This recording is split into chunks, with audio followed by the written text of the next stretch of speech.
जय श्री कृष्णा। राधे राधे। मेरे YouTube channel पर आपका हार्दिक स्वागत है। आज मैं आपके लिए लाई हूँ माघ मास महात्म्य का 9वां अध्याय। माघ मास में माघ मास महात्म्य की कथा सुनने का बहुत अधिक महत्व है। जिस प्रकार माघ मास का स्नान का महत्व है, उसी प्रकार माघ मास कथा सुनने का बहुत अधिक महत्व है। कहा जाता है माघ मास में रोजाना सूर्यदेव से पहले उठकर स्नान करें। माघ मास में गंगा जी और यमुना जी का भी बहुत अधिक महत्व रखता है। कहा जाता है जो माघ मास में गंगा जी और यमुना जी में स्नान करता है, वो प्रतिदिन 1000 स्वर्ण मुद्रा दान फल प्राप्त करता है और साथ ही 1000 गुना फल की प्राप्ति होती है। हर मनुष्य को माघ स्नान करना ही चाहिए। साथ ही जो भी उनकी समर्था हो, कुछ न कुछ दान अवश्य करना चाहिए। माघ मास में ईंधन, वस्त्र, कंबल, जूता, कुमकुम, तेल, कपास, रुई, वस्त्र और अन्न का दान अवश्य करना चाहिए। माघ मास में प्रयाग में स्नान करने से जो फल मिलता है वह ईश्वर ही कह सकता है। मनुष्य में कहने की शक्ति नहीं है। हजारों अश्वमेघ यज्ञ करने से भी यह फल प्राप्त नहीं होता। जो मनुष्य माघ मास में स्नान कर लेते हैं, तो घर बैठकर यदि आप इतने पुण्य की प्राप्ति होती है तो माघ मास क्यों ना किया जाए। माघ मास में स्नान करने वाले दुराचारी, कुकर्मी मनुष्य भी पापों से मुक्त हो जाते हैं। इस मास में हरि का पूजन करने वाले पाप समुदाय में छूकर भगवान के श्री वाले हो जाते हैं। यदि आलस से भी माघ मास से स्नान करते हैं तो उसके सब पाप नष्ट हो जाते हैं। माघ मास में शालिग्राम जी का पूजन अवश्य करें। कहा जाता है जहाँ पर शालिग्राम जी होते हैं वहाँ स्थान तीर्थ स्थान के समान है। वहाँ पर किए गए संपूर्ण दान करोड़ों गुना फल को प्राप्त होते हैं और मनुष्य से अनेक प्रकार के घोर पाप हो जाते हैं। परंतु माघ मास में भगवान का स्मरण करने और भगवान को प्रणाम करने से निश्चय नरक में नहीं जाता और संसार में जितने तीर्थ और पुण्य स्थान हैं, भगवान केवल नाम मात्र के कारण से ही प्राप्त हो जाते हैं। यदि आपने हमारे चैनल को अब तक सब्सक्राइब नहीं किया तो जरूर करें और बेल आइकन को दबाना ना भूलें। साथ ही हमारी आने वाली सभी वीडियो की जानकारी सबसे पहले हो सके तो आप वीडियो को पूरी सुने और कमेंट बॉक्स में जय विष्णु भगवान की जरूर लिखें।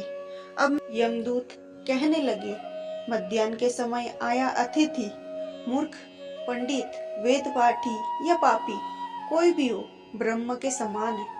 जो रात्रि के थके हुए भूखे ब्राह्मण को अन्न जल देता है, मध्याह्न के समय जिसके घर आता हुआ अतिथि निराश नहीं जाता, वह स्वर्ग का वासी होता है।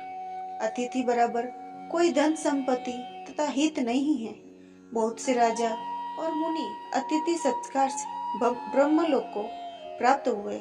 जो एक समय आलस्य से भी अतिथि को भोजन करा दे, वह यम द्वार नहीं देखता। केसरी ध्वज से वेवस्वत देव ने कहा था कि जो कोई इस कर्म भूमि मृत्यु लोक से स्वर्ग लोक जाने की इच्छा रखता हो, वह अन्न का दान करे। दूत कहता है, यमराज कहते हैं, अन्न के बराबर दूसरा और कोई दान नहीं। जो सदैव गर्मियों में जल, सर्दी में ईंधन और सदैव अन्न का दान करते हैं, वह कभी यम के दुख नहीं उठाते। जो अपने किए हुए पापों का प्रायश्चित करते हैं, वह नरक को नहीं देखता और प्रायश्चित न करने वाला मनुष्य नरक में जाता है। जो काया, वाचा, मन से किए हुए पापों का प्रायश्चित करता है, वह सदैव गंधर्वों से शोभित स्वर्ग लोक को प्राप्त होता है। जो नित्य ही व्रत, तप, तीर्थ करते हैं और जितेंद्रिय है, वह भयंकर यम को नहीं देखते। नित्य धर्म करने वाला दूसरों के अन्न, भोजन और दान त्याग दे। नित्य स्नान करने से बड़े पाप नाश होकर यम को नहीं देखता। बिना स्नान पवित्रता कैसे हो सकती है। जो मनुष्य पर्व के समय चलते जल में स्नान करते हैं, वह बुरी योनि में नहीं जाते, न ही नरक में जाते हैं। माघ मास में प्रातः स्नान करने वाले मनुष्य को नियमित पूर्वक तिल, पात्र और तिल कमल का दान करना चाहिए।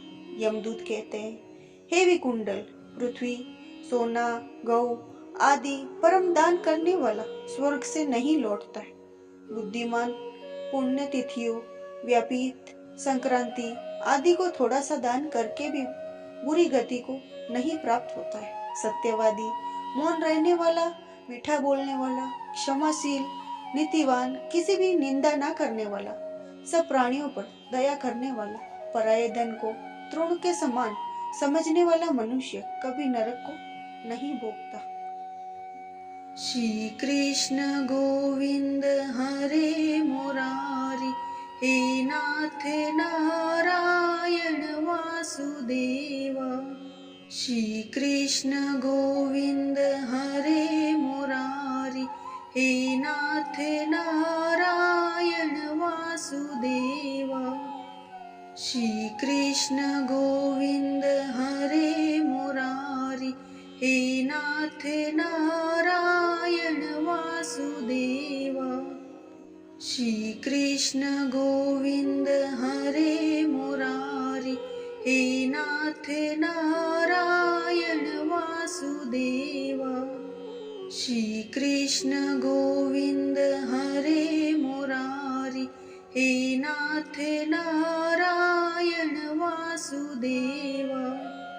श्री कृष्ण गोविंद हरे मुरारी, हे नाथ नारायण वासुदेवा।